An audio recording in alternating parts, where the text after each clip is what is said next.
We're watching history here in Birmingham. No woman has ever won medals at 3 Commonwealth marathons, but they have now.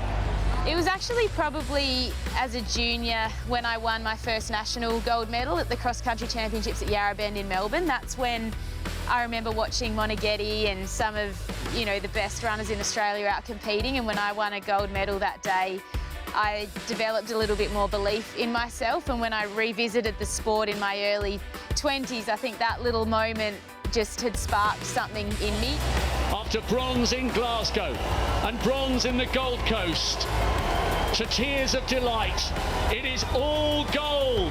That was the same year that I watched the Sydney 2000 Olympics and watched Catherine Freeman win her 400. We watched the marathon event. I thought I'd never want to do that myself. But, as time went on, I just got longer and longer and eventually did end up there. And the reason I ran my first marathon is because my coach said to me, next year's the London Olympics, we've got 2 women qualified. There are 3 spots up for grabs. I think that's where your strength will be. Do you want to give yourself a shot? And I thought, well, there's nothing to lose. History is written today by Australia's Jessica Stenson. She becomes the I grew up in Narracoorn in the state southeast, and it's a very sporty community. That was sort of the heart of everything we did, the weekends, the footy and netball.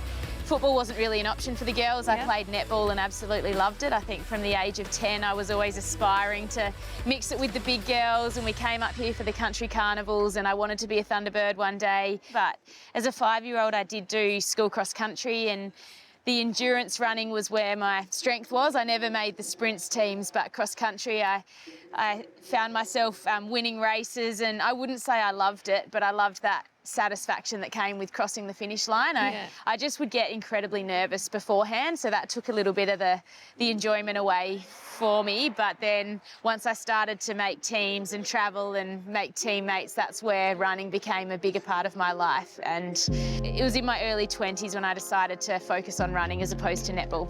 How did you deal with those nerves then? I'm sure over many, many years now you've had to navigate your way through that, and now are a pro at dealing with that. Yeah, I wouldn't say I handled them very well as a child, because it did stress me out for weeks leading up to the race. Although I was able to perform on the day and I could squeeze everything out of myself, and the nerves, if anything, benefited my performance. I feel disappointed that I stressed so much about it in the lead up and didn't enjoy that process of preparing. Now I actually love that process of training and getting ready to race. I can stand on the start line with a little bit of nervous energy, but more excitement about the opportunity rather than fearing it.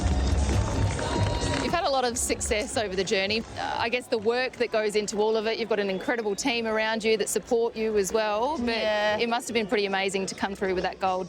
Yeah, I mean, the team is everything. Adam, my coach, he's always believed in me through my different chapters as well. Like, I've had periods of injury, periods of self-doubt. There was the time when I was saying, I really want to start a family, and I don't know if that means I need to end my career. And so in 2018, I made the decision with my husband that we were going to try and have a baby, and that might mean I might not get back to my best in running. But I found just that time away from running made me really hungry and excited about what might be possible. And it's actually, the years since giving birth to Billy in 2019, and then, Ellie in late 2023 have been my best running years. I've just had a different mental approach. I feel physically stronger, different perspective. So yeah, I think I learnt so much from my first bronze in 2014 in Glasgow. I'd had an injury leading up to that race, and I remember lining up feeling quite open-minded and just relaxed about what might be possible off a very different preparation. And when I won a medal there, which was very unexpected at the time, I just suddenly realised there's no one way to prepare for a marathon. Yeah. If your mind's right, anything's possible.